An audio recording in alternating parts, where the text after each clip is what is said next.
Now, in its 11th year, this is GabNet. Talk like you've never heard it before.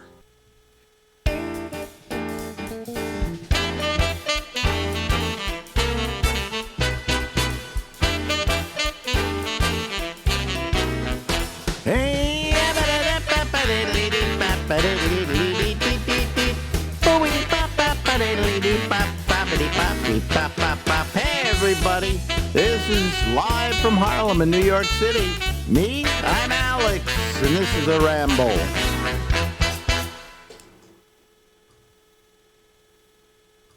Well, here he is, ladies and gentlemen. We love him, we know him, we like him. He's Larry Bubbles Brown, the guy I'm going to take a Waymo with when I go to San Francisco. Are we gonna video that? Yes, I'm going to do a whole thing with it. We're going to wait for the car to come, and then we'll run it on one of these things that we do with you normally. See, and then they will finally get to see your ugly mug. Yeah. I mean, come on. This is a guy, folks. God, we were so close to you being able to be seen every week by people. And then all of a sudden you decided, I don't want to have my internet. And so what happened?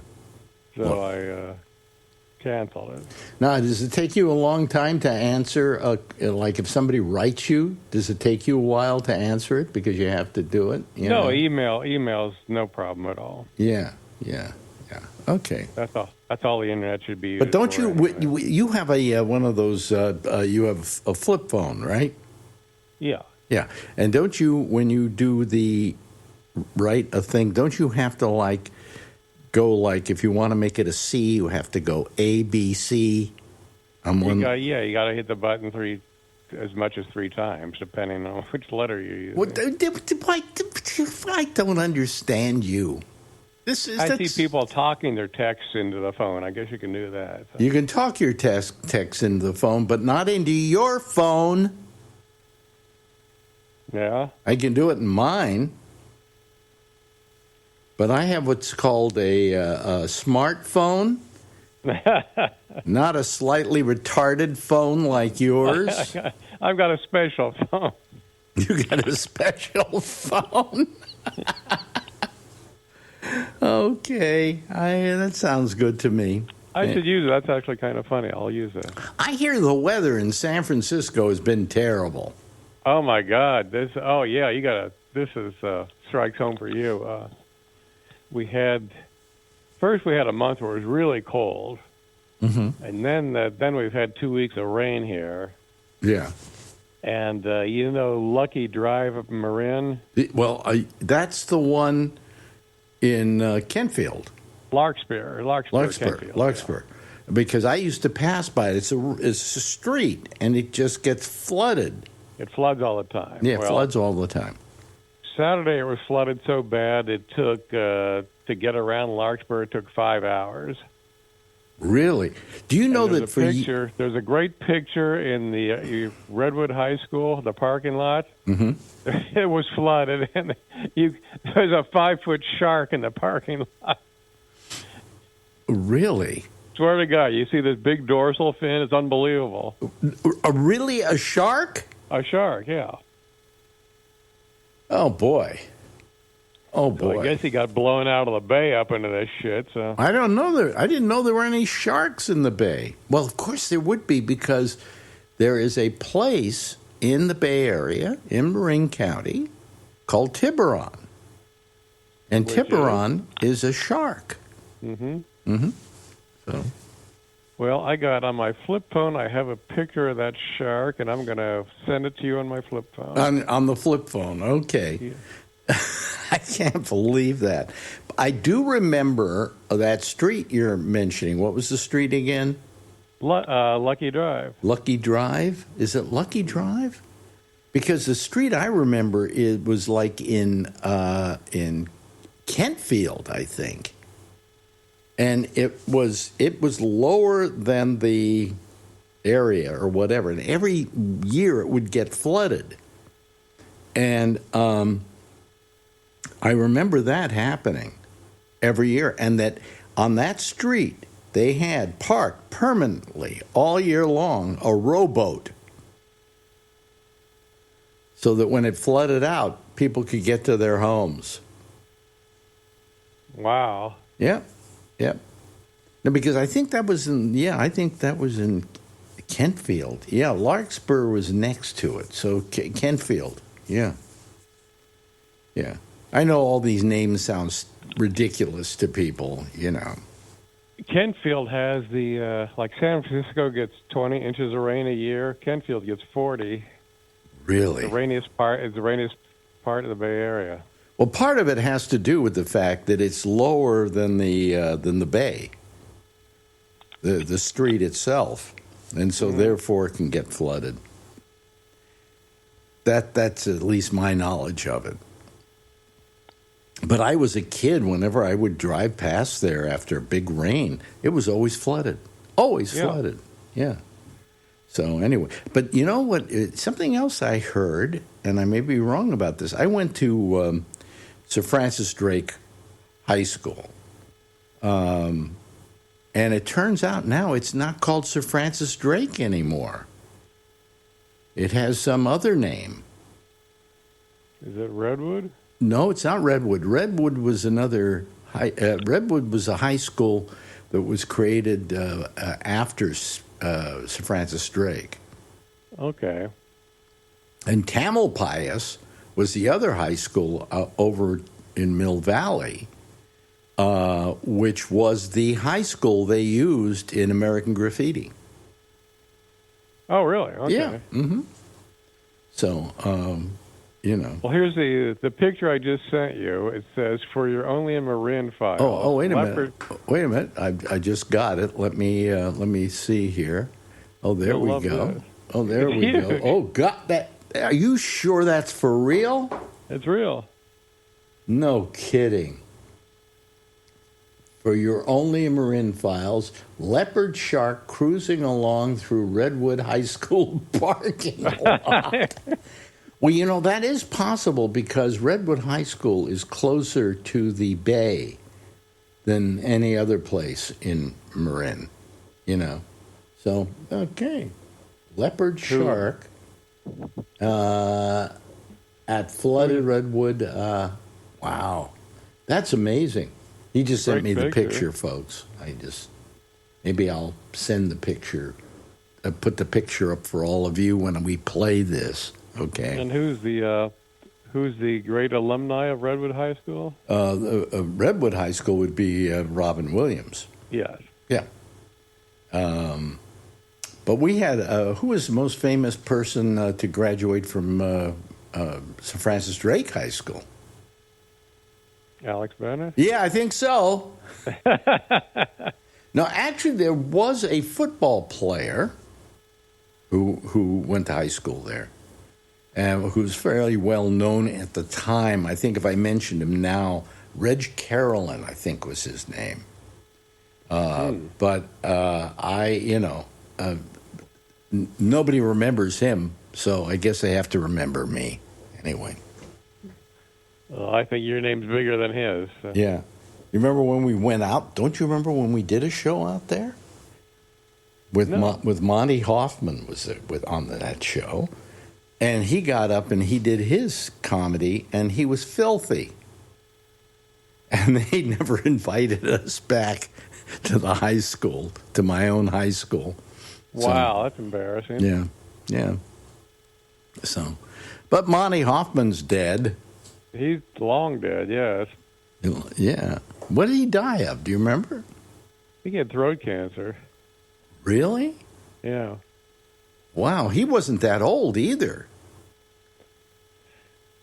He died 10 years ago, born in 1951, so he's probably... Wow. Mm. Probably early 60s, yeah. Wow. Well, anyway. Dropping like flies. Oh, everybody's dropping like flies. Are you kidding me? I mean, at my age, I'm hearing about nothing but people who are dying. You know, so... Somebody wanted me to ask you a question, if you can remember. I don't remember this. Do you remember Smash the Cushman, where the Quake had a meter-made vehicle that was in the parking lot of Tower Records, and you could come over and hit it with a hammer. Yes. Does that ring a bell? Yes. Yes, I was told to ask about that. Did we do that? I don't remember it. It was Quake, so I didn't get on Quake till almost the end. So maybe you did it earlier. Yeah, I think it was the Cushman. Smash the Cushman, because everybody hated Cushmans because they carried meter maids. Meter maid, yeah. Yeah, so we had to smash the Cushman. People actually came in literally with baseball bats. That's great. And I think that thing was inoperable after we were finished with it. But, gosh, how you remember these things, I have no idea. Well, I did. Somebody just texted me to ask you about that. Oh, is that what I've become famous for now? Smash the Cushman. Smash the Cushman. That's a great promo. Oh man. So anyway, otherwise, I'm trying to think of. Do you have any questions to ask me? By the way, usually you have when we have nothing to talk about, you have questions from an almanac that you have. Yes, I don't have the almanac. Shit, Would you lose it? I'd have to dig it up. It's falling apart. Yeah, the page is like ripped in half and kind of crumbling. Yeah. Yeah, I used to give you the stars of the past and present, and you knew everybody. You know, I was going to ask you what the worst time was you ever had on stage. And I seem to remember you being heckled by, what's his name? The writer. Oh, Hunter Thompson. Hunter Thompson. Yes. Although I didn't know who it was at the time. And you were asked to go down to the Mitchell brothers. That's where it was. Frank Frenzy and Milt Abel and I were contacted by Tom Sawyer that the Mitchell brothers was getting ready for the grand opening, so the employees were having a party. Okay. They wanted some comics, so we came down there, and it was mostly the strippers. Yeah. I don't remember how the other comics did. I was up there, and suddenly I hear this guy sounds like he's drunk, and he's yelling, and he's incoherent, and I'm probably throwing stock lines back at him. When I get off, and they go, "That was Hunter Thompson," and he was living out here and doing I think he was trying to do an article on the Mitchell brothers. So he'd been out here for a few months. Yeah. And so he heckled you. Yes. And that was it was pretty devastating, wasn't it? I mean, it was really. I know it was just unexpected. It wasn't devastating, but I just remember all the. Why? Because you're used to being heckled. Yeah, I rarely do, but for some reason. But some people who I've talked to about hecklers talk about them as a rare breed that they really don't mean to hurt you. They think they're helping the act. They either think they're helping or they want attention too. So yeah. But in the case, a lot of them come up with they're shocked after the show. They come up, I was just trying to help the guy. Yeah. Or I was just trying to help you. I hope you didn't mind. Gosh, I thought you didn't care. So. But looking back, it's kind of a badge of honor to get heckled by Hunter Thompson, right? Oh, right. Historical, and it was just so bizarre. And the fact is, he's dead and you're alive. So he took the manly way out. I think a gun to the head, didn't he? Yeah, and then I had some friends who knew him who went to his funeral or memorial service or whatever, and what they did is he wanted to be cremated. And then his ashes put in fireworks and shot up in the air. That's great. And that's what they did. They shot it. The fireworks went off, and so did he. So. I can't remember who told me that, sir. It might have been Penn Jillette or somebody like that. I can't remember. Wow. Yeah. So. Well, he lived in this hotel. I know where it is, out on 48th Avenue, right by the Cliff House, and it's a nice, modest motel. And he apparently lived there for a couple of months. So people always come and say, "I want to stay in the Hunter Thompson room," and I think they just make it up. Yeah, that was it. Well, of course, you remember the Cliff House. Oh yeah, It's not there anymore, is it? it's closed. It's closed. I think they're going to try to reopen the restaurant. Oh, really? Oh, okay.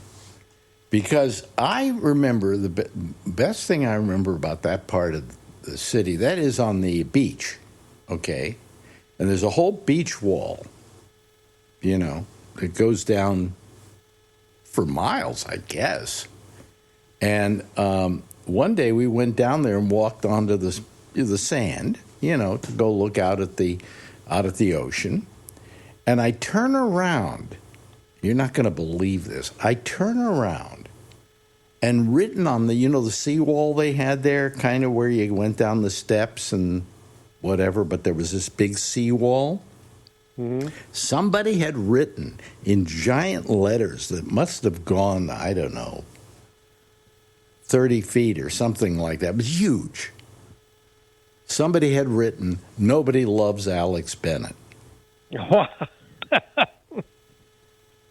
those were the days before iPhones, or I would have a picture of it to this day, because nobody believes me when I tell them that story. That'd be a great picture. Oh, yeah. Yeah.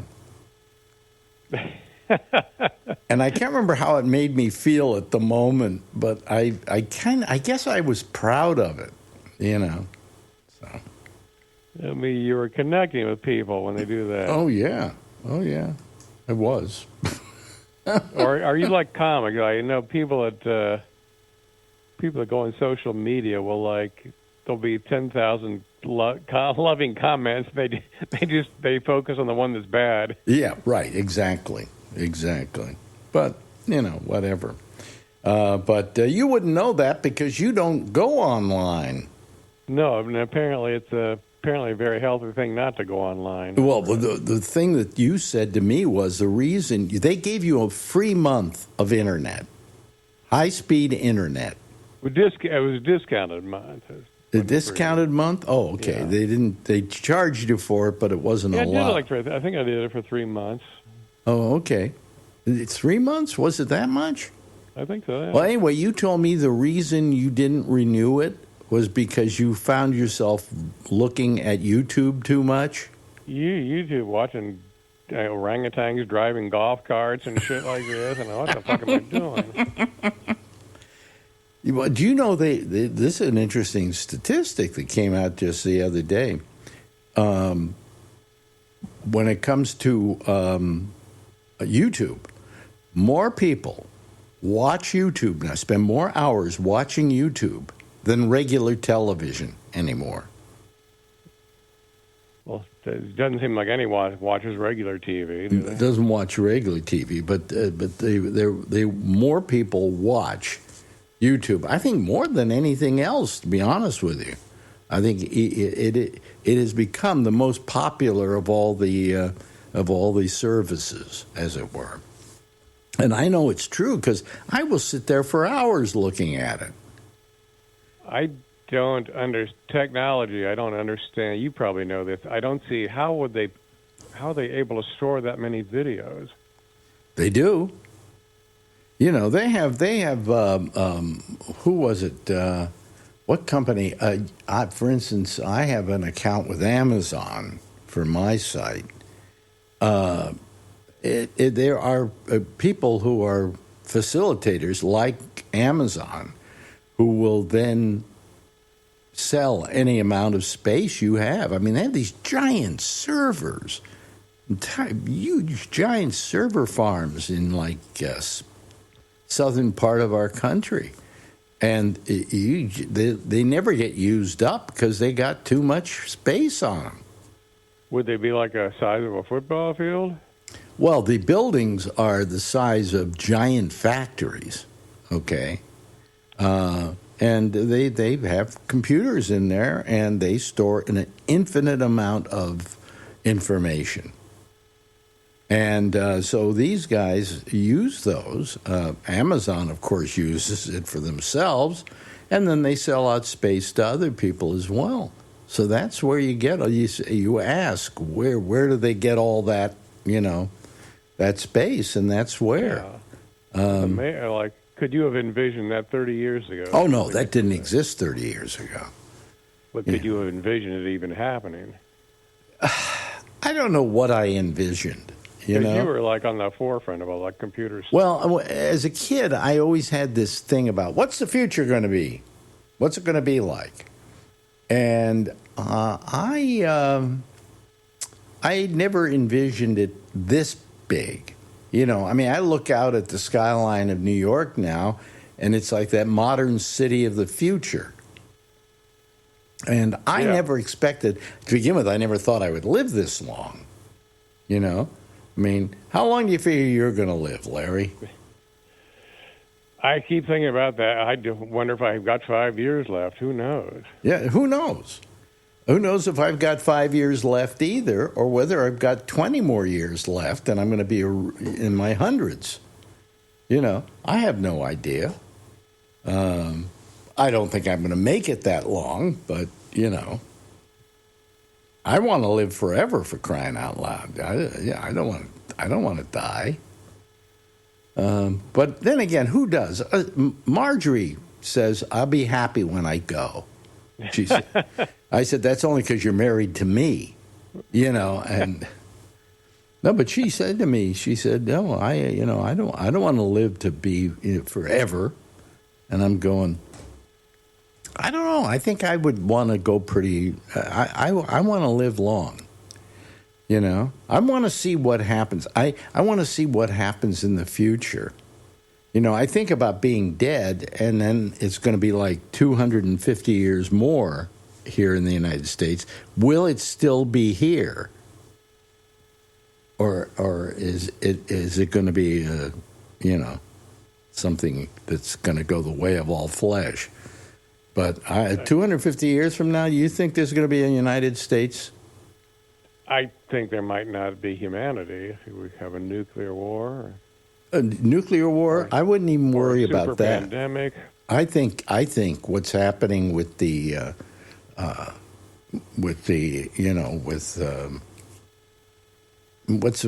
am I thinking of? I'm thinking of global warming, things like that. I think we're going to be 250 years from now. We'll be lucky if we'll still be in the shape we're in. I mean, how much worse can it get? I mean, look at the floods and the rain you've had out in California. Do you ever remember that ever happening before? Well, if you look it up, you can actually find things that were worse 100 years ago, so I don't know. Well, I don't know if you can find things that are as bad as some of the climatological problems we're having, you know, between this thing and that thing. It's getting terrible. It's getting horrible. And it's nature saying, screw you, you know.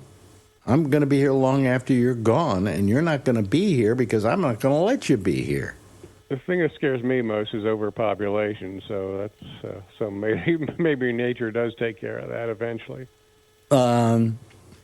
I say that when population grows, you know, when it gets more dense, there's more things like crime and things like that happen as a result of too much, you know, so. People what the hell? Crazy when it gets crowded. I guess we're getting depressing again. Yeah, that's that story of us. What? We're all going to die. We're all going to die. Well, you know, when I look out at a crowd like the one we're going to see in a couple of weeks, I can look out at them and go, you know, 100 years from now, all these people are going to be dead. Did you ever think that when you look out at a group of people? Gee, you know. Oh yeah, I just used to think there used to be a place across the street from the Holy City Zoo called the something Theater, and they had all these 8x10s from people from the 30s and 40s. And I used to look at those pictures and go, God, those people are all dead. And they were probably here one day just like I am, younger and, you know, having a good time. Now they're gone. Watch Turner Classic Movies. Watch almost any movie before 1940, and all those people in that movie are dead. Oh, yeah. Am I depressing you, folks? Are we depressing you? That's what we're here for. That's why Bubs and I get together, is with our intense desire to Remember, get you depressed. John Lennon has been dead 5 years longer than he had been alive. So.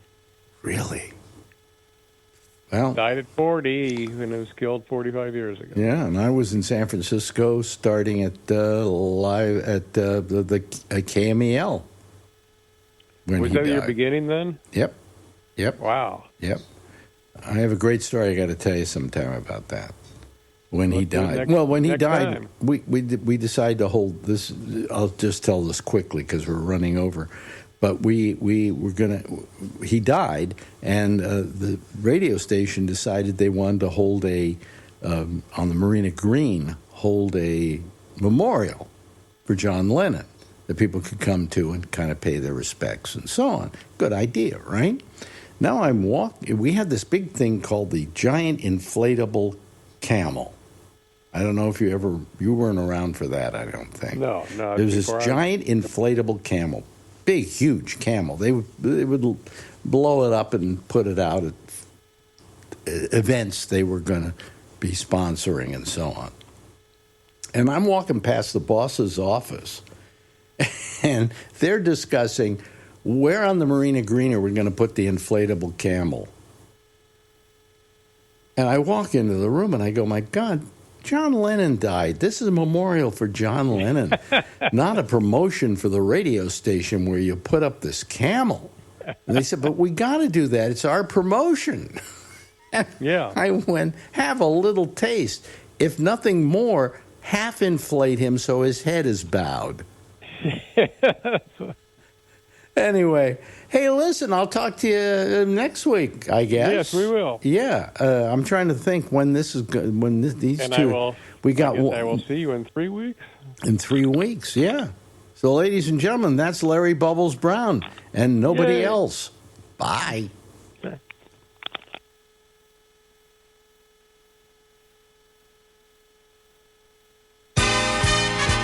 Now, in its 11th year, this is Gabnet. Talk like you've never heard it before.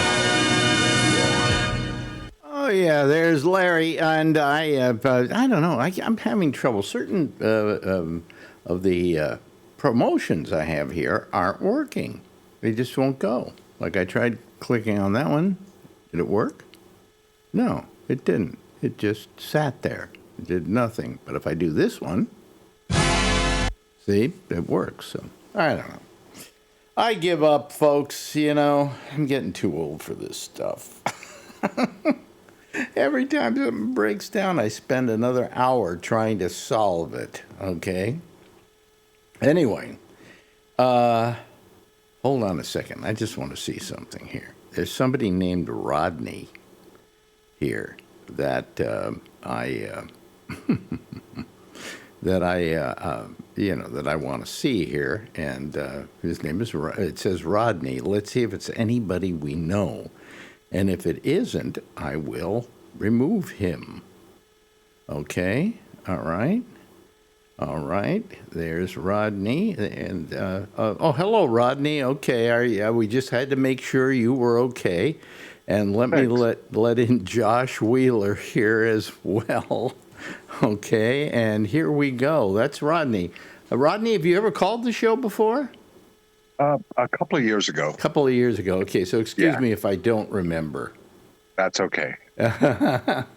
And Josh Wheeler is with us. Hello, Josh. How are you this fine evening? Good, thank you. How you doing? Yeah, and here comes Kevin, and here comes Ray, and we're going to get quite a few people to start off with him. Kevin and Ray, and where is he? There he is, and there's of course our old friend Charles Wallace, and let's see here. I guess I said everybody, didn't I? Okay, what you been doing in the last couple of years, Rodney? Since we saw you last. Well, I'm retired and living in Reno, and looking forward to seeing your show at the end of the month. Oh, really? Oh, good. Yeah. You know, we added another show. That's the one I'll be able to make. Oh, that's the one you're going to be able to make. Oh, okay, Yeah. good. Then I'm glad we did do the other show. Me too. Yeah. So you're living in Reno. I am. I'm from the Bay Area, but I've been living here for about 20 years now. I lived in Reno. I worked in Reno. I Worked at remember you talking about your father's stories at the, what casino was that? It's gone now. no, we talked about my father working casinos. The Mapes And as Casino. a kid, I would go up there and we would stay during the summer. It was at the Mapes Hotel, which I don't think is there any longer. No, it's been gone about 25 years. Then the Riverside Hotel, which I think is gone as well. So It is, yeah. but my father used to work up there, and I would go up there and hang out as a child. And then my first real professional paying radio job was at KDOT in Reno, Nevada, which I suppose isn't there any longer either. I don't recognize the letters, but I didn't know that. Yeah, it was the first professional job that I had. Is that right? Yeah. I'll be darned. Yeah. So I had to work in a casino. I had to work in the Harold's Club, which I don't think is there any. Is it still there, Harold's Club? No, that's been gone That's quite a while. gone too. My whole life has disappeared from sight. So the radio station was actually in the casino? Yes, it was in the casino on the second floor, and I was underage, so I had to have guards, take me in and out of the casino to take me into the studio and make sure if I left there, I had to call a guard to take me to the bathroom. Yeah. It's like you were Sammy Davis Jr. in the old days. And I would something. stand there. I would literally stand there sometimes taking a pee, and two guards on either side of me. They wanted to make sure, I suppose, I wasn't going to gamble, So. But that only lasted about 3 or 4 months, and then they got tired of having to deal with that aspect of me. And I was under, I think you had to be 21 at the time, and I don't know if that's still the case to go into a casino. And I was like 19 or something like that. So, so that goes a long way back. I'm telling you, you weren't born then. I'll tell you right now. Born in '61. Was it before that? Slightly, yeah. Wow. Slightly. 1939. Jeez, almighty. Oh my God. It's ridiculous, isn't it? Yeah. Anyway, hello, Josh. How are you? I'm good, thank you. Yeah. Okay. And Kevin, how you doing up there in Oregon? Doing good. How about yourself? You fine? Did you say you wanted to go to the second show as well? Yeah, as long as I'm down there. Okay. Well, then I'll make sure I get your name taken care of there too. I have a list I'm making here. Because to people who are like really regulars here, I've made a couple of exceptions. We only get about 10 guests per show. Do you only need one? Yeah. Mm-hmm. Okay. Then I will put down Kevin. Kevin. Thank you, sir. Okay. So that for the second show. I think you paid to get into the first show, right? Yeah. Yeah. Here comes Mark Thorner, by the way. Mark is down in Florida. There he is. Hello, Mark. How are you? I'm doing good, Alex. Thanks. How are you? Great. I'm surviving. And let's see here. We also have Ray. Hello, Ray. Hello. How you doing? Hi. How you doing? I'm all right. I had a concussion about 2 weeks ago, and I'm trying to get over that. Oh, you told me that. Yeah. How's it going? I get really tired if I do anything. How many fingers do I have? Yeah. How many fingers? I got all that, but I just get like really exhausted if I do anything that requires any effort. If we hold up a picture of a giraffe, do you know? Yeah, I don't have any cognitive problems. Just fatigue and brain fog. Yeah. I want to go to both your shows. I paid for one. Could I go to the second one? Let me see. Okay, let me see how many we have. I would say yes, but let me get an okay from my producer on this, because I don't really have any control over this. This is whatever Sketchfest says I can do. And that vexes me a lot, because I like to be able to say, hey, Ray, sure, of course. Well, I only asked because you gave Kevin one, but I don't mean to intrude, so sorry. Do you have you have tickets to the first show, right? Yeah. Oh, okay. So you're not being hurt that way. No. Yeah, Fine. I don't want. The thing I'm worried about with this show is the fact that we're doing a second show, and I'm glad we're doing a second show, but, and the big but is, I don't like the idea that some people are going to think, Alex is taking us for a ride. They had us buy all those tickets out first, and then he hit us with another show, and that's not what we did at all. People after us canceled, and we were asked if we wanted to do a second show. So please, folks, don't blame me for any of this. If you have a complaint, I asked the Sketchfest people if people who were going to the 7 o'clock show wanted to trade their tickets in, or rather for the 4 o'clock show, wanted to trade their tickets in for a 7 o'clock show, could they do it? And they said absolutely not. Yeah, because they know that they're going to sell the 7 much easier than the 4. I don't know if we're going to sell the 7. First day they went on it's just an sale. I easier think we had 65 tickets sold, first day.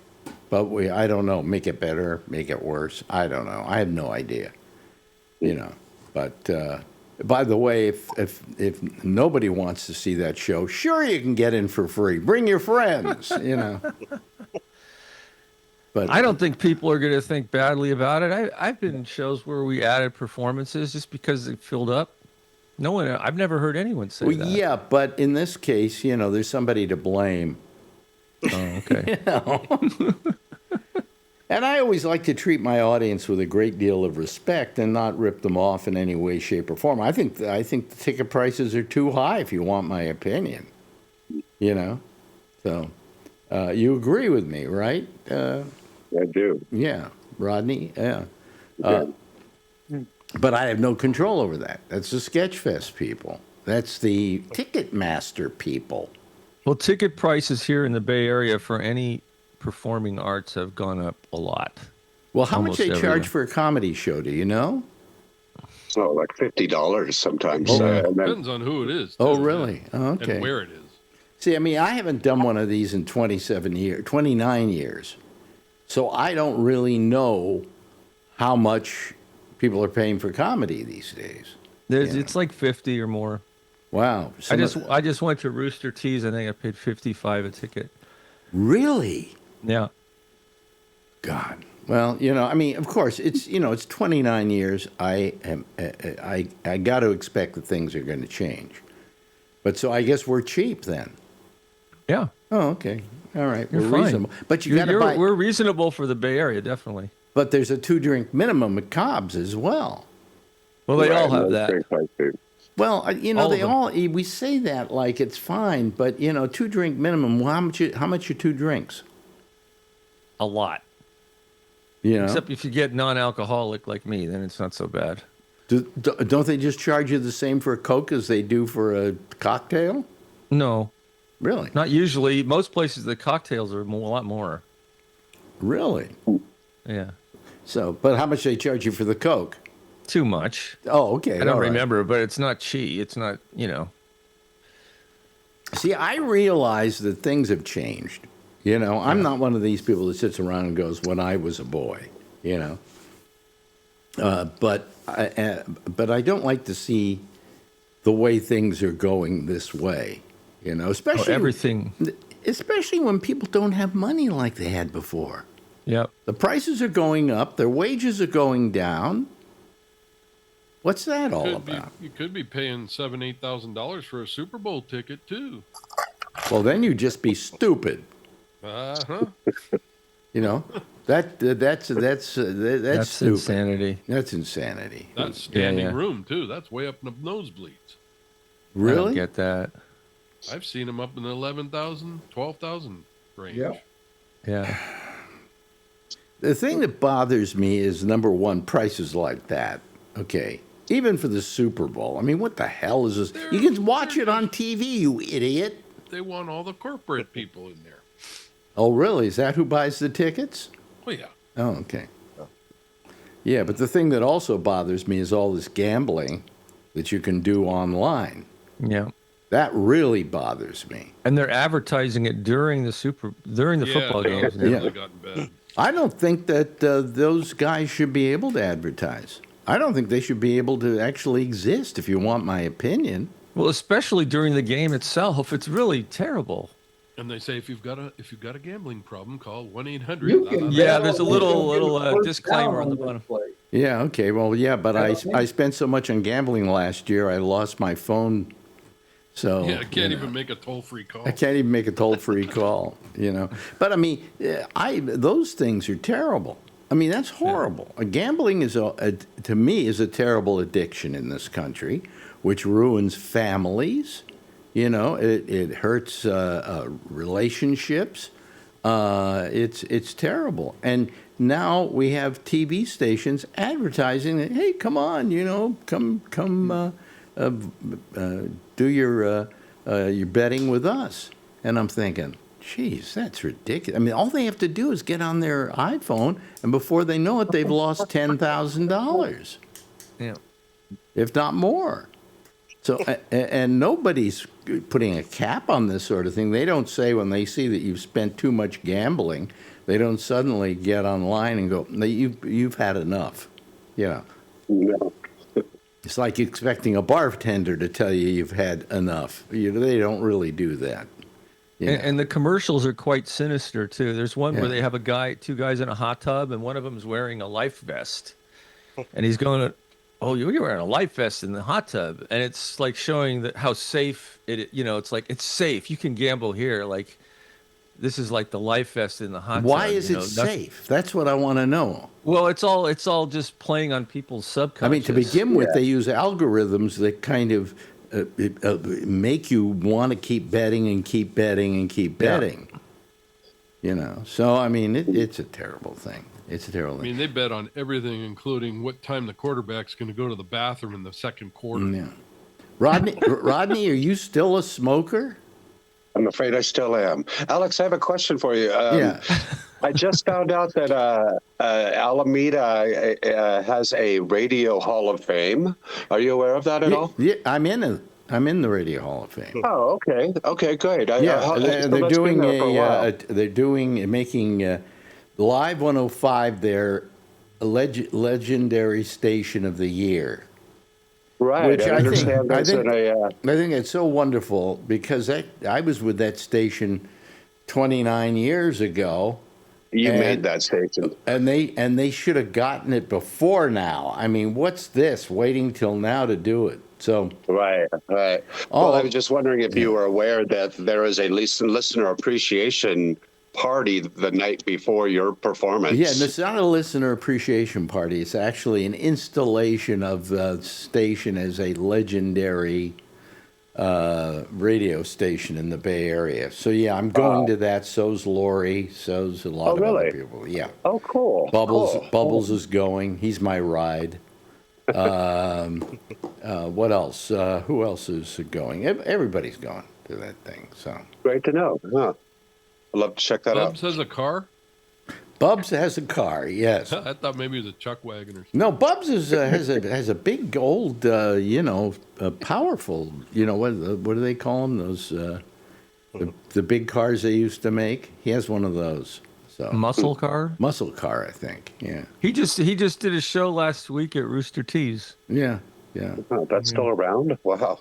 Oh yeah. I just went there a couple weeks ago.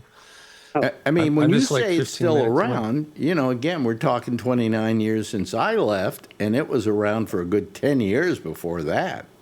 Wow. So how long has that station been around? 49 years, maybe? No, 39 years? The name I haven't heard of in a long time. Yeah. The Punchline's still in San Francisco. The Cops, yeah. And we're doing our thing at Cobb's Comedy Club. So, Right. But that isn't the original Cobb's. The original Cobb's was down in the marina. And then... Burned down, I believe. Huh? Didn't it burn down? Did it burn down? I don't remember. I understand it was a fire that took that away. That I don't remember. But I may have been gone by then. What was the other one down by the Embarcadero? It's a Punchline. Yeah. Was that the Punchline? Yeah, that was a Yes. Punchline. I saw Cheech and Chong there. Yeah. Oh, that Punchline was a good club. you know. The boarding house was in that area too. Did Well, you the go boarding house later became Wolfgang's, there? Oh, I didn't know which that. Huh. later became, I think, Cobb's Comedy Club. But I may be wrong about that. What? Well, there's one. No, Bimbo's. No, Bimbo's has been there forever. Bimbo's have been there since I was born. I remember that place. Yeah, and we used to love to do our Christmas shows at Bimbo's. That was a great place, you know. But no, it was Wolfgang's. It became Wolfgang's after it was the Waldorf, I think. No, wait a minute. I'm trying to remember what the punchline. I think might have been the Waldorf. I can't remember. Is where I saw Cheech and Chong. It was a Waldorf. Okay, the Waldorf. I'm trying to remember if that was what became the punchline, or the punchline was the punchline. I think it became the punchline, if I'm not mistaken. But I'm wrong. I'm wrong about everything these days. I just looked it up. Rooster T. Feathers started in January 8th, 1984. 84. So And that's before that, Colorado they were too, called weren't the Country Store. I remember that because I only Yeah. lived 2 blocks from there when I was a kid. They were in Palo Alto too, right? Rooster. No, Sunnyvale. Oh, Sunnyvale. Okay. Sunnyvale. Yeah, Right down the street. and then I lived in Sunnyvale, just just literally 2 blocks away from there. yeah. And did you look up the Waldorf and see what it became? No, let's see. Look at that. We're doing a whole history of the Bay Area. What's that on your shirt, Charlie? Be greater than average. Okay. A math joke. Oh no, he always has math jokes on his chest. This guy's a rocket scientist, for crying out loud. He is. He's an astrophysicist. Yeah. Yeah. Wow. Can you point to Mars on a map? It depends. I can point to it in the sky. Yeah. Boy, yeah. Yeah, part of the Waldorf became the punchline. Oh, okay. Okay. Yeah, there was one on one side and one on the other side. It was one Yes. whole thing, and then they cut it up into 2. Yeah, you're right. And then they got rid of the Waldorf, I think. Yes, the Waldorf is gone. Yeah, but punchline's still there. Yeah. So anyway, how's everything? I always ask him, how's everything in Florida? But that's kind of a moot question, isn't it? Yeah, Mark it is. Thorner? Yeah. Yeah. Yeah. Pretty nice for me. Do you have any gators in your kitchen? Not right this second. Not right this second. Where are you right now, Jeff? I'm in, where the heck am I? I'm in California. You're in California? Are you really? No, I'm sorry, I was. But I am now in Florida. You're now in Florida. And whereabouts in Florida again? I don't know. To tell you the truth. The Panhandle. No, that's Lori's I'm up. right on the ocean. Lori lives up in the Atlantic Panhandle. Oh, she does? Yeah. Yeah. Yeah.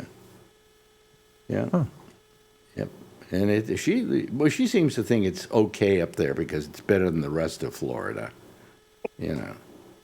I lived in Miami. Man, I hated that. Oh, I won't get into that again. It was just horrible. I never go that far. Huh? I never get down. I hate Miami. Yeah, Miami's terrible. Miami is terrible. But where are you again?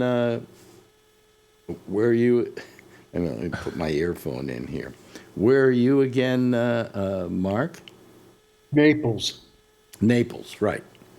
And that's over on the, let me see if I can get this right. It's over on the east side of Florida, right? Gulf Coast, west side. Gulf Coast? Yep. Really? West side. Excuse me, west side. I meant west side. The Gulf of America. Are you calling it the Gulf of America yet, or are you still calling it the Gulf of Mexico? It's the Gulf of Mexico. Come on. How many here have gotten into calling the Department of Defense the Department of War? No way. When they said that, it's scary, you know. I don't want to. Going back to 1920 or something. Department of War encourages them. Yeah. It tells them what their mission is. War. Yeah. What's it good for? Absolutely nothing. Again, I'm fighting for. Lone Star. Yeah, yeah. And we've got our old friend Josh Wheeler, who lives where again now, Josh? Exactly? Well, I live in Ohio. Lives in Ohio, but whereabouts in Ohio? Right about the middle. I live about 30 minutes south of Columbus. Mm-hmm. Just about in the middle. So Yeah. You seem to be we're very the happy. middle southern part. Yeah. You seem to be happy there, don't you? Yeah, I mean, this is where I've lived. You know, I lived in Florida for about a year and a half, once. Um, I mean, I'm okay with where I'm at, but it's growing too quickly, and I live in a rural area that's mostly agricultural and farming, but it's slowly the large city creeps this way, and you know, it's losing its, you know, village type status, small area. They're building a lot of houses there, are they? Yeah, they have been, and you know, they've been trying for the last few weeks. There's been a lot of pushback, thankfully, from residents, finally, about, you know, someone was trying to build a very large data center campus here, but, you know, we don't want it because of a lot of reasons. So, Yeah. you know, stuff like that. I mean, I like it overall, but probably have to leave if it continues to grow like it is. I don't want to live in a populated area. Yeah. Let me ask you a question, folks. I was online. I can't remember who it was. It was one of the people that calls the show. I was looking into his website, his what do you call it? His Facebook page or whatever. And he started a whole thing about maybe it might have been Brian Neary, maybe that put it out, where somebody was suggesting that maybe just pure demonstrating isn't enough. That, you know, these things like, oh, okay, we're mad about the government. We're mad about what they're doing. Let's all get out and march. And my question is, how effective is that? You know? Not effective. I don't think it's effective at all. Not with this regime. We're under pretty much a fascist situation. I mean, do you think that Trump really minds that people in Minneapolis are demonstrating? No, it just gives him more excuse to send more troops. I mean, in. does he say to himself, gee, I made a big mistake, you know? You know, by calling out the ICE people to be there and so on, maybe we should back off of this. And I don't think he even pays attention to it. You know? I think he really complains about what he considers democratic states. Yeah, but well, they're blue states.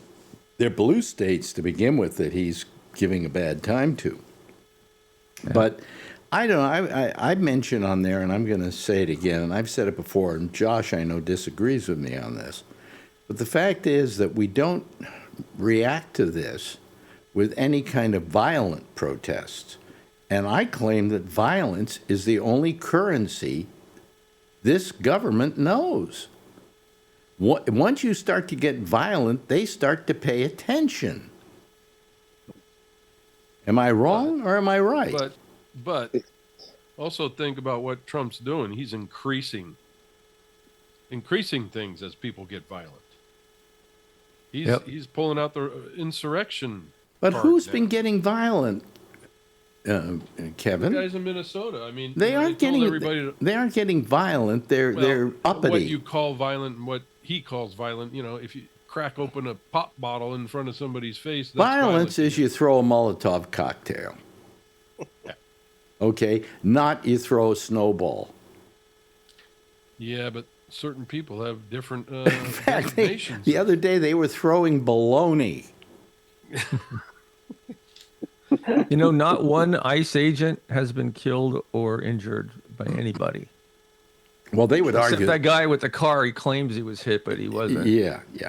they claim he was injured grievously. He wasn't. You can see the video. I've watched that video over and over, all angles, everything. And now he's claiming that he has internal injuries. Yeah, He's but a what liar. I'm trying to see, have you seen anybody who got hit in that action? No. By that No, it's car? The clear New as York day. Times has a great one today. It has all the videos and it goes through each one. And he was not hit. He slammed his arm on top of the hood of the car as he was leaning forward, and his legs were at least 3 feet away from the car. Yeah, but you look at it, you don't see anybody getting hit. Nobody got hit. You know, but a person gets killed, and the government just goes, "Oh no, it was her fault." What? It's You know. disgusting. I I'm mean, kind of so fascinated. I mean, if you look back 5 years ago, when maybe 5 years ago, when Floyd was murdered, the whole nation went nuts, and it's Yeah. very strange that we're not having any kind of reaction like but that. they marched, and they protested, but still, a person gets killed, and they don't react to that killing with any amount of, shall we say, violence. And that, again, I add that that's the only currency this government seems to understand. Because when the people start getting violent, they start paying attention. So, did the issues that you're seeing now, Mm-hmm. did they exist in July of 2022? What conditions? The things you're seeing now, the ICE conditions, No. the Justice Department thing, all the things that you don't like, did they exist on this date 2 years ago? Under or 3 Biden. years ago? What you're saying is under Biden. Right. Did they exist? Not to my knowledge. Then I mean, what's wrong with fixing the problem by just voting all these people out and putting in well, people that because do that? right now there is some question as to whether what's the word I'm looking for? Whether that's going to work, because already he's talking about insurrection, and if he calls it an insurrection and says it exists, he can call off the election.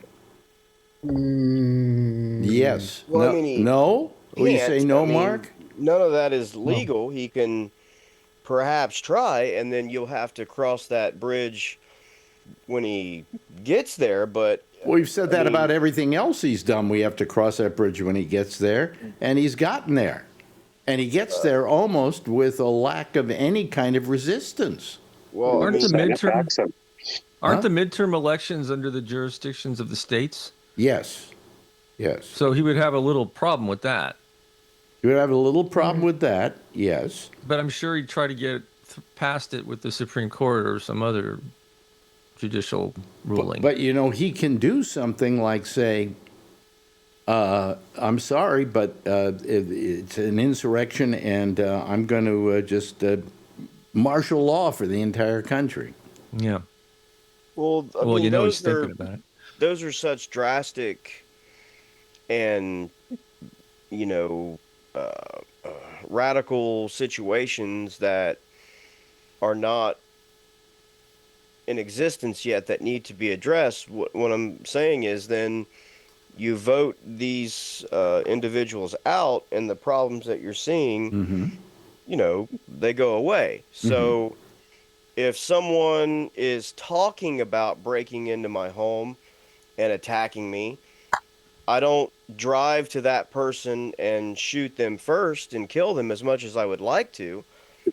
If it doesn't happen, then I don't need to do anything about it, So if, as of today, there are no elections canceled or anything like that. I mean, look, I've told you before, I think he'll try to run again. I think he's going to continue to push the envelope, and all those things. So I'm not disagreeing with you that this stuff is nonsense or ridiculous or whatever. I'm saying if none of that comes to pass and there's an election, which is honestly the most likely scenario, highly the most likely scenario, then you vote them out and get rid of them. Because if you don't wait for the bad thing to happen, and instead you begin to break windows and smash doors and destroy property or harm people, that will surely lead to canceled elections and X, Y, and Z. That is the exact playbook Yeah. that dictators and fascists have used for years, which is to provoke the very reaction that they then use to justify the action. Good point. So Yeah, I mean, that's been done, since Well, forever. I'm just but- asking the question about what kind of response should there be to this, and the person who wrote on this page or whatever was saying that do any of these demonstrations change anything? Well, on that, I would say no. I would say they Right. do not. I wouldn't say they're a waste of time. They're a person's right. They demonstrate to the media and other people at large that there are other people that feel their way they do, they serve a purpose. Yeah, but they're just I all- do not they're- think they change. They're just anything, all no. commies. We know that they're Antifa. Yeah. I mean, I Well, the don't. other thing is that I you don't got think they change anything. there's more. It seems like these people that go out and do all the demonstrating are not the ones that go out and vote, or there aren't enough of them. That's the problem. Is that there's got to be enough votes to change it. You see, when you say we come And up, if we're you've got coming up. people stand out there yeah. breaking bottles and stuff and not going to vote. That's where the You say we're coming up to the midterms, and that's true, and that would be wonderful if I didn't say to myself, "Well, look, Trump's in office because a majority of Americans voted for him." So where is the audience for these people who are running for office in the midterms? Where is the? I wouldn't say, though, that it was a majority of Americans. I would say it was a very slight majority of Americans who voted, which is nowhere near the majority of Americans. Okay, but still, then some people won't vote. I mean, what's to say we That's won't true. have, after the midterms, we won't still have the same problem because people in this country don't know what's good for them.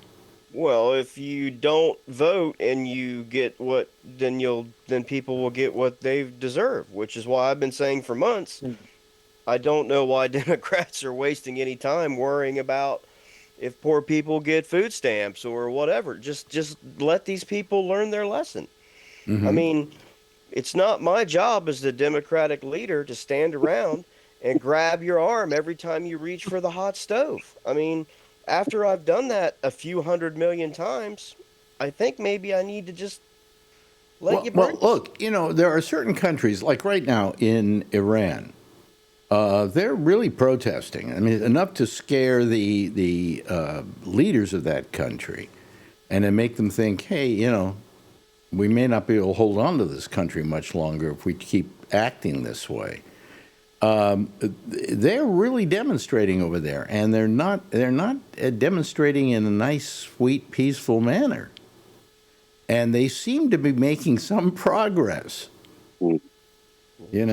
But when you have a regime like, let's just take the one in Iran, do you just politely say, well, we'll have a demonstration, we'll have a march? They don't care. Go march, have some fun, It's when you start throwing Molotov cocktails and things like that, then we start to worry. And you got to get people who are in power to start worrying. Well, when was the last time that we did that in the United States? We never did.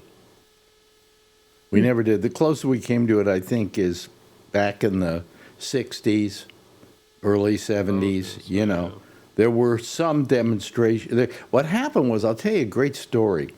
I knew Abby Hoffman, Jerry Rubin, a whole bunch of those people. And they decided they would create a mythical group called the Yippies. And they did. And they said the Yippies were this and that. We were going to put LSD in the drinking water of Chicago during the Democratic Convention, and on and on and on. And they got worried. The city of Chicago was worried that the water supply was going to be tainted by LSD. Now, if they knew anything, they should have known that you could pour gallons and gallons of LSD into the water supply, and because of chlorine and other substances and the fact that the water is there's so much water there, you could never dose people by putting LSD in the water in Chicago. And yet they had cops surrounding the water supply in Chicago. Yeah. Well, maybe that's what you got to do, though. When we did that kind of thing, we scared them. You know, they were scared. The Yippies never really existed. They were a mythical group that was created to scare the government. And so they were out trying to stop the Yippies and the Yippie this and Yippie that. You know, it was a very creative way, I might add, of protesting. But you had the government worried that these people were dangerous. And so, you know, we're not even doing that. You know, so. We're throwing baloney. We're throwing baloney. Yeah, we're throwing baloney. You know? I wonder if they just picked the lunch meat off the car and ate it. I'm trying to nobody knows what they did with the lunch meat. You know. What do you think, Mark? You're a nice, peaceable guy. If I don't know if something can be organized like that anymore. Well, I don't know if we have anybody as brilliant as Abby Hoffman. Abby was a great, you know, he would make you believe things existed, and then people got afraid of them. And that was People good. were so much more gullible back then, though. Well, no, they were gullible to an extent, but the fact is that Abby and group, the Yippies, there were 7 of them, made people think there were millions of Yippies, okay, and managed to, in a creative manner, scare the shit out of the government. And so they got their attention. You know, and so there was a way of trying to placate them. You know, but now all we have is people just getting out in the street and demonstrating, and I don't know if that's going to change anything. I mean, what's going to change something is to get out and vote all these assholes out of office. Yeah, that's the answer right there. But these are you're asking the people to do this, who are the same people who put Trump into office. And what a bad mistake they made. You know, and I don't know if they know they made a mistake yet. I made my case. I'm sorry, I rested. Now I'm going to hear the cops at my door. Okay, so, you know. Are you suggesting something beyond protesting, like a revolution? I'm suggesting something, you know, I use the term get their attention. I guess something that gets their attention. All right? That's about the best I can do. You know, just get their attention. I mean, their attention comes around when they feel like they're not going to get reelected. I mean, I think we've had plenty of evidence of that before. I think that we see it now with people who no longer feel that they're close enough to Trump anymore that it matters, suddenly, you know, speaking their mind, you know, when 2 years ago they felt as if a close connection that mirrored his exact actions and words was the only way they would get reelected. And that's exactly what they did. And now that that's no longer the case, some of them actually, you know, say some things that make some sense. I don't respect them, you know, as we've said before, because they're fake people. They have no integrity, those sorts of things. I mean, we don't have to rehash that, but they are now saying things that were different because the connection that was giving them their power has been disconnected, you know, so they say different things. So, I mean, the prospect of not being reelected to a lawmaker is typically the most scary scenario. And I think that the perfect example of that is the fact that many of them were not scared enough to change their tune on January the 6th when by their own admissions they thought they were going to get their asses beat physically, like literally get their asses beat. Mm-hmm. And then they still came around to Trump again. But when it appears they might not get reelected, suddenly they have things to say. So I mean, I'm just saying that my observation is the actual threat of physical violence that scared most of them Mm-hmm. was a fleeting moment that passed like the wind. Lindsey Graham's "I'm done with Trump," that lasted, I mean, 45 seconds, and then suddenly he was back on again, because his read apparently was that breaking with Trump in the state of South Carolina would not be good for him. So he went right back where he started from. I mean, despite all the stuff that they saw that day. So I think the threat of not being reelected, or even seriously primaried, not by some wacko, but an actual person who could beat them, Mm-hmm. on either side, this is for all parties, actually motivates them. I mean, which in a way is kind of sick, because then they'll just say whatever you want them to say. No principles. Okay, but let me make the argument here that a lot of people, some people would say to you, ones who propose that violence might be the answer, that in fact this government is using violence against us. We just had a woman killed. And she wasn't even really a hardcore protester. She was trying to get out of a parking space. This was not somebody who was dangerous or had a big leftist agenda or anything like that. She probably was a lefty. There's no question about that. But I don't think that she was anything dangerous. No. Why was she shot? Why was she shot? And so when that happens, we have to consider we're being attacked by our country. And you could be attacked next, Josh. Any of us could be. Certainly wouldn't be difficult for Charlie because he's asleep, but, we could, we could take over real fast, Did you see the woman they were pulling out of the car who was trying to get to a doctor's appointment? It was like waiting at an intersection. I saw, yeah. No, she was disabled. That's what she had a disability. Yeah. Right. Yeah. Well, the only time I saw anything come as close to dangerous as that was when I was in Chicago during the Democratic Convention. And I was there because I was actually working at a radio station who had just hired me. So I went down to Lincoln Park, I think was the name of the park, to see what was happening. And before I knew it, we were getting tear gassed.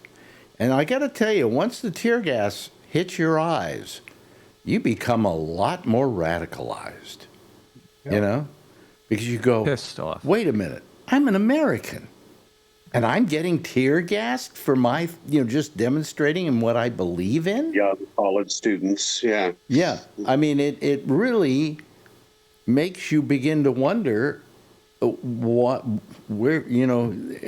you stand with this country. And in that case, it really wasn't the government that was doing as much as it was the Chicago police under the auspices of John Daley, who is maybe the worst mayor that city ever had. But Richard J. Daley, yeah. So it was at that point, I wasn't even a lefty at that point. I just, I was on radio and I did talk shows and I just cared about having a radio show. That's all I cared about. After that moment, when I got tear gassed, it all changed. And then I wound up in New York City, and I started becoming the radical on the radio, the left-wing radical on the radio. And I had a lot of people like Gabby Hoffman, Jerry Rubin on, and people like that. And Did you know Mario Savio? No, he was California. He was at Berkeley. He's a great man. I'm friends with his son. So. Really? Is he still alive? No. Mario, no. No. What were you saying? Did you say something there about Mario Savio, Rodney? He was a great man. That peaceful protest was still amazing. Yeah. 3 days stuck in a car. Yeah, but I'll tell you, it got Ronald Reagan worried when he was governor of California. He came down to the campus. Yeah, yeah. So I mean, I just wonder what you got to do to get their attention, and to make them worried that maybe their plan isn't working, and that maybe they have to accommodate us.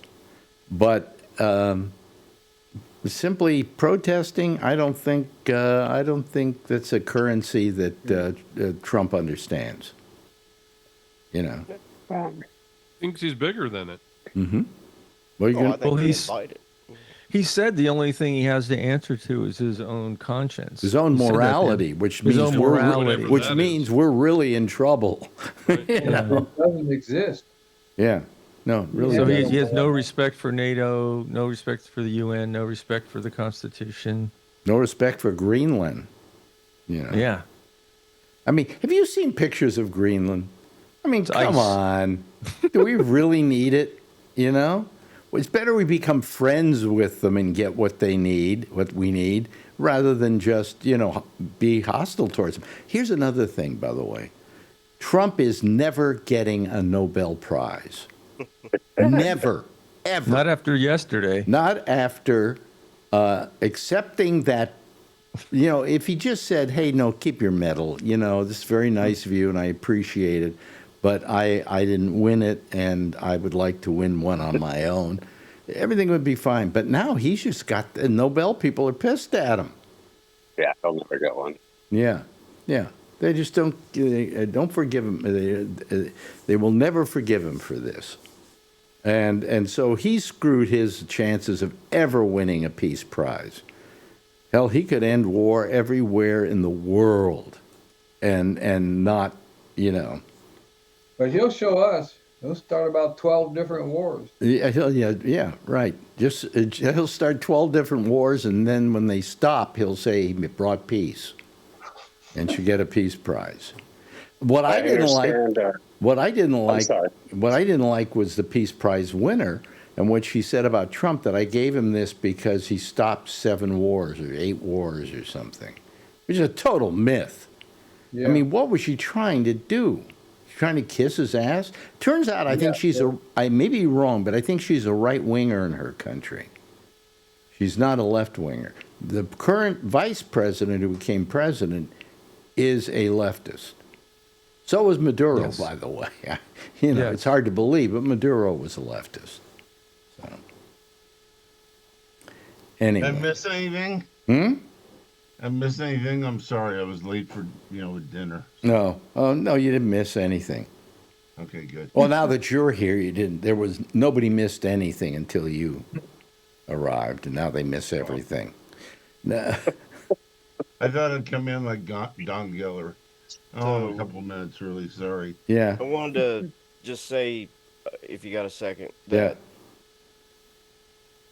you have talked before, about your time on the radio and all that, and what it's done, through the years and all that. So what I wanted to say was, one of the things that your time on the radio and now has done is it has brought a lot of people that otherwise would not know each other together, and that are now very friendly with each other and have very good relationships through the work that you did there and here. Some of them, very close friends, some of them with you, but others, just within their own, lives. So, I think that when you think about, your reunion you're having, or, that you're having your legacy, all that kind of stuff, I think that, you enriched people's lives in ways that you probably don't ever know about or realize. And the point of all that is, one of those people, I just wanted to say a thank you to everyone who has helped support our friend Patrick, in his challenge at this time. And just wanted to update everybody, that he is still going through, what he was facing. And I personally thank everyone that donated to him. If you can, please continue to think about that if you're able. For anyone who's not aware, if you want information about it, Kevin or I'm sure could provide that. But I was just going to say, there's a GoFundMe that's been set up for him that if they put in Kevin Stopper, Okay. it will immediately bring you to his place. I had to take his the thing I put up off of my Gabnet page, which until we sell the tickets out, I've got to run that ad there for the show because I was. I mean, everybody has done a lot, and I can't even name everybody. I was looking at that list earlier, but there are some people here now that gave. Money. What we're asking is, hey, I know it's not a good time, okay, but maybe you can afford $25, and in that case, do it, and help somebody who has been affected by the fact that we have a medical system, medical insurance in this country that absolutely sucks, okay, and that they do everything. What happens is you have this Medicare Advantage, and you get on that, they're going to do everything they can to make you jump through hoops to even get a penny out of them. And what they've done is they've taken over your Medicare account. Medicare is paying them money for them to take care of you, and then they, in the case of our friend Patrick, they're not taking care of him. Every 3 days they put in another 4 days, yeah, it's an average of obviously at least once a week. A new appeal. So that's, I mean, come on. Yeah. And he's on number 6 right now. Yeah. They should give him his appeal, and then let it last for a couple of months before they try again. And he's been in there since September. Yeah, they don't want to make him. They want to make him have to jump through hoops. And this is the same thing with other people in this country. There are a lot of people on this Medicare Advantage who have exactly the same problem. And it's terrible. And these people should not be allowed to even exist. And in fact, that's where Luigi Mangione comes in. He didn't want one of them to exist and made sure they didn't. I would have thought that situation would have made the insurance companies turn around. It did for about a week and a half. And then they went back to their old ways again. Just hire more bodyguards. Hired more armed bodyguards around the CEO. Yeah, but it's, he had a small setback a few days ago, with one of his issues. And, I think he's going to be there for a little while longer, obviously. It's been incredibly stressful for him. I thought you were thinking of Luigi Mangione, but and I realize you're talking about Patrick. It's been really hard on him mentally, I think, even more than physically. Well, that's the worst part. You're trying to get well, but you're all upset about this thing, and it's hard to get well. Yes, it's been very tough. So just wanted to thank everybody, and if you can give, I appreciate it, and Kevin appreciates it. I know Patrick does. I do know that he wanted us to thank everyone and tell everyone. I don't really think he's comfortable calling the show from his situation. He talks to us privately, as you know, but, show-wise. So, but, I just want to say for you, because I know this is things we've talked to you about. You've thought about this at this point in your life and everything. There are a lot of people that know each other nowadays because of you. Well, that makes me feel good. I mean, and it's a very important part of their lives. It's just too bad they had to meet Alan, but that's another story altogether. The other thing I would jump in before we leave is if you do get on there and even check it out, and if you could at least share it, it helps immensely to start that branching out. Of the link, so your friends will know and tell them to share, and their friends will know. It just helps immensely. It helps everybody. Now. But he's very appreciative of everyone who did, and he wants us to pass that along. And okay. Put an update in there. By the way, I got to say goodnight to everybody here. Hey, listen, Rodney, good having you here. Come back again. I'll be back. Don't. I feel like I'm sitting amongst the stars. I watch all you guys. What all the else time. do you have to do in Reno? Right. You can't live there and gamble, so there's nothing else to do, right? Anyway, Josh Wheeler, No, thank you so much for being here tonight. And Charlie, we love you, dear friend, And we love you, Kevin. And we love you, Ray. Oh, just love out to everybody. We love you, Mark. Jeff, of course we love you. Alan, not so much. No, I give him a bad time, but I like him too. Anyway, everybody, why don't you give a big wave goodbye, and I'll give a big wave goodbye at you, okay? Good night, everybody. Thank you for joining us. Amy Manuel is next. She's going to be here with the intersection, and she will be taking your calls on Zoom. Go to gabnet.net. Column 3, bottom of the page. She's one of the names there. Click on it, and it'll zoom you right to her. We'll see you again on Monday for the pop-up show at 4 o'clock on Facebook, and then we'll see you again next Wednesday. Same time, same station in life, and in the meantime, if you see her, you know what to do. Tell her I love her, okay? Bye-bye, everybody. Have a nice weekend.